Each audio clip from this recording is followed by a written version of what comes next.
انما یخشی اللہ من عبادہ العلماء صدق اللہ العظیم۔ ہم زباں کوئی نہیں اور ہم سخن کوئی نہیں، ہم زباں کوئی نہیں اور ہم سخن کوئی نہیں، رات گہری ہے چراغ انجمن کوئی نہیں، دعوت و ارشاد کی تجدید کے داعی تو ہیں، دعوت و ارشاد کی تجدید کے داعی تو ہیں، وائے ناکامی کے محمود الحسن کوئی نہیں۔ مؤقر علماء کرام اور حاضرین جلسہ، یوں تو آفتاب دارالعلوم سے ضیاء حاصل کرنے والے تمام تابندہ ستارے اور اس میں خانہ علم و فن سے مینوشی کے آداب سیکھنے والے تمام رندان ہدا اپنی مثال آپ ہیں، لیکن حضرت شیخ الہند رحمۃ اللہ علیہ کی شخصیت ایک ہمگیر شخصیت تھی۔ آپ کی ذات مرجع الخلائق اور درکف جام شریعت، درکف سندان عشق کی مکمل مصداق تھی، کیونکہ آپ اگر ایک طرف درس و تدریس کے شہسوار تھے تو دوسری طرف رجال سازی کے ماہر فنکار بھی، اگر آپ بہترین مدرس تھے تو شاندار مربی بھی،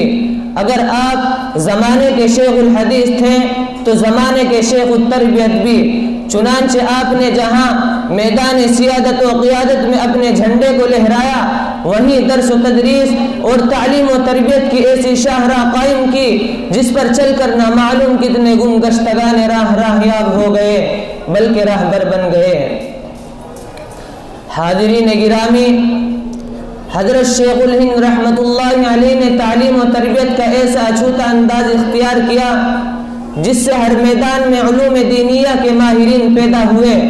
چاہے وہ علم تفسیر کا میدان ہو یا حدیث کا،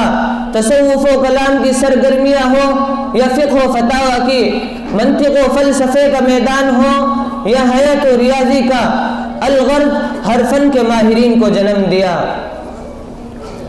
سامعین مکرم، لیکن سوال یہ ہے کہ آخر وہ کون سا نسخہ کیمیا تھا جس نے پتھروں کو جگمگاتا ہوا ہیرا بنا دیا، جس نے کلیوں کو مہکتا ہوا پھول بنا دیا، جس نے شبنم کو آبدار موتی بنا دیا؟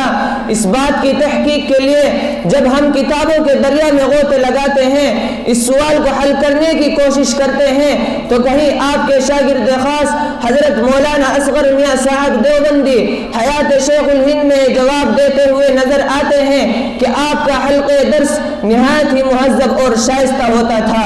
قرآن و حدیث اور ائمہ اربعہ کے مذاہب زبان پر ازبر تقریر کے دوران نہ گردن کی رگیں پھولتی تھی، نہ منہ میں کف آتا تھا، اور نہ ہی مغلق الفاظ سے تقریر کو جامع الغموض اور بھدی بناتے تھے۔ کہیں آپ کے تفقہ فی الحدیث اور دقیق النظری کے اعتراف کرتے ہوئے خاتم المحدثین علامہ انور شاہ کشمیری رحمۃ اللہ علیہ گویا ہے کہ آپ متعارض روایات کی نہایت ہی عمدہ اور دل نشیں تطبیق فرماتے اور مشکلات و مہمات حدیث کا نہایت ہی عمدہ حل پیش فرماتے تھے۔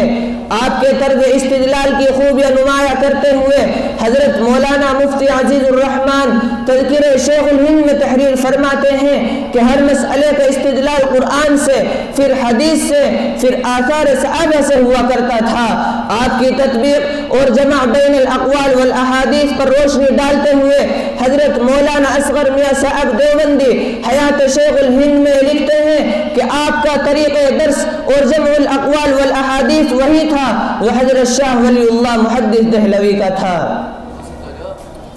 محترم حضرات، حضرت شیخ الہند کی یہ کاوش صرف تعلیم تک محدود نہ تھی، بلکہ آپ نے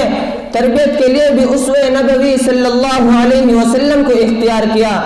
چنانچہ جس طرح نبی کریم صلی اللہ علیہ وسلم نے صحابہ کرام کو طلب علم اور تفقہ فی الدین پر منحصر نہ کرتے ہوئے ان کی تربیت اور تزکیہ کی طرف بھی خصوصی توجہ فرمائی، اسی طرح حضرت شیخ الہند نے بھی اپنے متوسلین اور متعلقین کی طرف خصوصی توجہ فرما کر ان کے ذہن میں فنا فی اللہ کے تصور کو راسخ کر دیا تھا۔ مکاتب شیخ الہند کی ورق گردانی کر ڈالیے، سارے مکاتب پند و نصائح سے لبریز، متعلقین کو مشکلات پر صبر، رضا الہی اور توکل علی اللہ کی تلقین سے پر ملیں گے۔ عزیزان گرامی، وہیں پر حضرت شیخ الہند کا انداز تربیت بھی بالکل نرالا تھا، اس لیے کہ آپ فرمایا کرتے تھے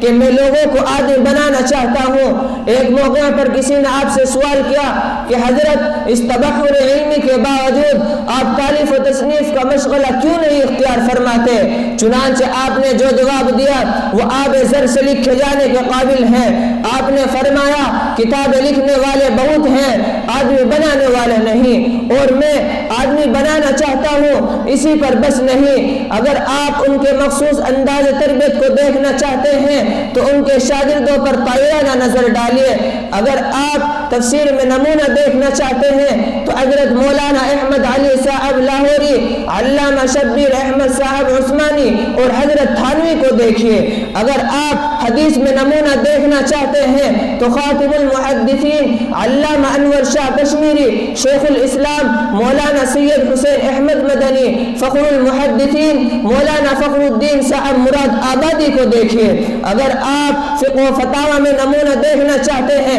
تو مفتی اعظم مفتی کفایت اللہ صاحب دہلوی کو دیکھیے۔ اگر آپ تصوف و سلوک میں نمونہ دیکھنا چاہتے ہیں تو حکیم الامت حضرت مولانا اشرف علی تھانوی کو دیکھیے۔ اگر آپ عربی زبان و ادب میں نمونہ دیکھنا چاہتے ہیں تو شیخ الادب مولانا اعزاز علی صاحب امروہوی کو دیکھیے۔ اگر آپ منطق و فلسفے میں نمونہ دیکھنا چاہتے ہیں تو حضرت علامہ ابراہیم صاحب بلیاوی کو دیکھیے۔ اگر آپ میدان سیاست میں نمونہ دیکھنا چاہتے ہیں تو مولانا عبید اللہ سندھی مولانا حسین احمد مدنی کو دیکھیے۔ اگر آپ حسن انتظام میں نمونہ دیکھنا چاہتے ہیں تو مولانا حبیب الرحمن عثمانی کو دیکھیے۔ اگر آپ دعوت و تبلیغ میں نمونہ دیکھنا چاہتے ہیں تو بانی تبلیغی جماعت حضرت مولانا الیاس صاحب کاندھلوی کو دیکھیے۔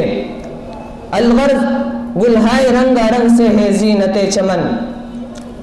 ملت اسلامیہ کے پاس بانو، اس مرد مجاہد کے قلب و دماغ میں جہاں ایک طرف اسلامی ہمدردی،